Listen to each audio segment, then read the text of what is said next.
friends! Welcome back to Belle's Library. I'm Heather, and I hope you guys are having a wonderful day. If you guys haven't already, then please get down below really quick and subscribe before we get into the video here. And then we're gonna start talking about reading stats for the year. So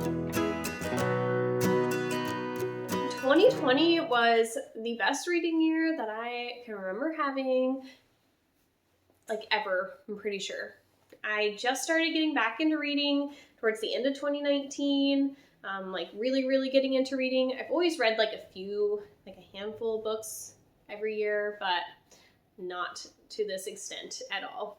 And I also found BookTube at the beginning of 2020 and really just dived in. I've been loving all of it. I love watching videos. I love commenting. I love being a part of the community, and I'm just getting more and more into it. And I started making my own content this year. So it's been a roller coaster and it's been fun, but I wanted to just kind of talk about some stats with you guys and what my reading has looked like. And I like to use this to kind of think about what I want 2021 to look like as far as my reading goes as well. It kind of helps you put into perspective what's been going on for the past year. So anyways, that was a really long intro. Let's get started into talking about the 103 books that I read in 2020.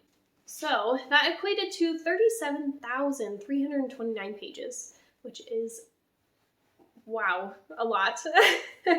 My shortest book was The Grown Up by Gillian Flynn, and this one was only 67 pages. If you guys see me kind of looking over this way, it's where I've got my computer sitting so I can reference some of this info. My longest book that I read, this one actually kind of surprised me, was Lair of Dreams by Libba Bray. It is the second book in the Diviner series. I listened to these on audiobook, and they're like 20-hour long audiobooks, but for whatever reason, I did not put this together as being my longest book of the year, but it was. And that one is 613 pages. So I know there are definitely books out there longer than that, but that's a pretty good chunker. My average book length was 362 pages. So this past 2020, and still even now, I'm trying to learn some of my reading taste and styles. So I did read smaller books. I read some longer books. I've kind of just been all over the gamut. So 362, I feel like that's a pretty average book size. Makes sense that that is where I'd be at. The most popular book that I read was Water for Elephants by Sarah Gruen. This was actually a reread for me. I included it in a vlog I did where I was reading some different circus-themed books. I found some of my favorite books of the year in that vlog. I definitely enjoy circus books. So if you guys have recommendations, put them down below. That one actually has over 2 million people have shelved that book on Goodreads. My least popular book, on the other hand, was X Marks the Spot by S.E. Anderson. You can see this one in my worst books of 2020 video, and I can see why it hasn't really made its way around. It was not my favorite at all. This one has only 607 shelved spots on Goodreads. So as for the format for how I was reading, 32% of my reads were physical reads. I also did 42.7% audiobook reading, 25.3% ebook. So this doesn't really surprise me. This year, a big part of why I read so many books was audiobooks. I first started listening to audiobooks in like January or February and like fell in love with them. And they have been a huge part of my reading all year long. So it doesn't really surprise me that 42% of it was audiobooks. I felt like it was probably gonna be like half and half. And then I do prefer physical books to reading ebooks, and I find that like I do use a lot of my library apps, so I imagine that some of that ebook listening will ebook reading will increase this next year, but if I can have the physical book, I would prefer it. So ebooks are kind of easier to bring with though, because they're just on your phone. I don't know. So age category is the next thing we're going to talk about. I have 53.4% going into YA. So about half of my reading was young adult, which I I could definitely see. Like, I figured it'd be pretty close between adult and young adult. So my adult percent was 40.8%, and then I also had new adult in there for 3.9%. I actually am kind of wanting to read a little bit more new adult because all the new adult I did read, which was only a couple of books, I did enjoy quite a bit. So that may shift a little bit more. We'll see. So this is one of those ones that I find the most interesting, but how did my genres go? I really like to read a vast array of nonfiction genres. Nonfiction. No. I really like to read a vast array of different fiction genres, and so I was kind of curious as to what was going to be my most read category and whatnot, and it was actually fantasy this year. So 27.2% of my reading was fantasy, and I can definitely see that. Lots of sequels, so if I'm reading through a lot of different series, then that's going to kind of bump that number up. So, and I really enjoy fantasy books. Right now I'm really craving a good fantasy book, actually. Romance was my next top, 23.3%.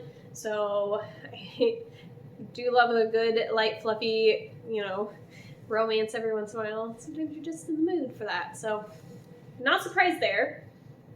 Contemporary was 17.5%.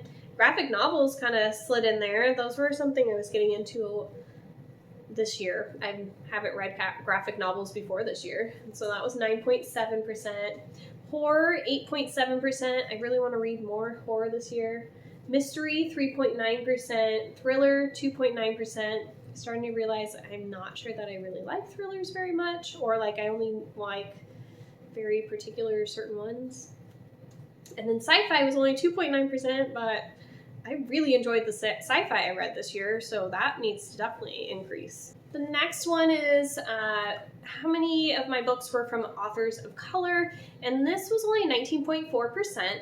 So about a fifth of the books that I read were from authors of color, and it's not like the worst number you've ever seen, but I definitely feel like I could do better. And this year I want to get up to maybe like 30%. So that would be, I think, my goal. I'll go over more of my goals in an actual goal video. This next one is the gender of the authors I read, which 86.4% was female, which is not surprising to me at all. Although I feel like as the year progressed, I started reading more from men because I was reading more horror towards the end, and there's not a lot of female horror authors, or at least I haven't read a lot. I don't know. And so that is 12.6%. And then I did read one book, Illuminae, that has a male and a female author. So that is the 1% there. So my average star rating was a 3.9. The book on Goodreads that had the highest rating for me was Heartstopper Volume 2 with a 4.63, which doesn't surprise me. Everybody loves those stinking graphic novels, including myself.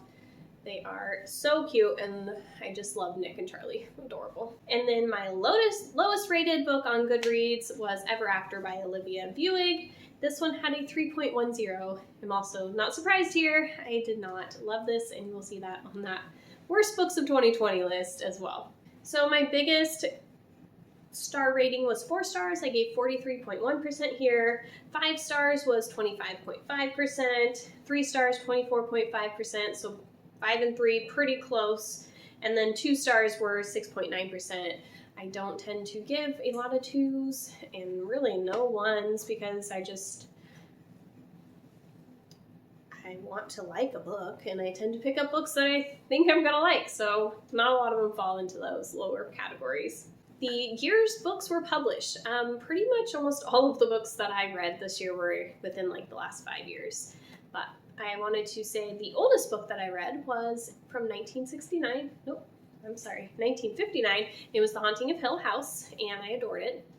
And then we had 2020 had my most, which was 28.2%. I was actually surprised I read that many new releases, but I do like to read what everybody's talking about so I can be involved and, be up with the trends. And sometimes when we're getting way back in even like the earlier 2000s, I feel like things have changed and come so far since then that sometimes you get irritated with the content and you're just like, are we really seeing this?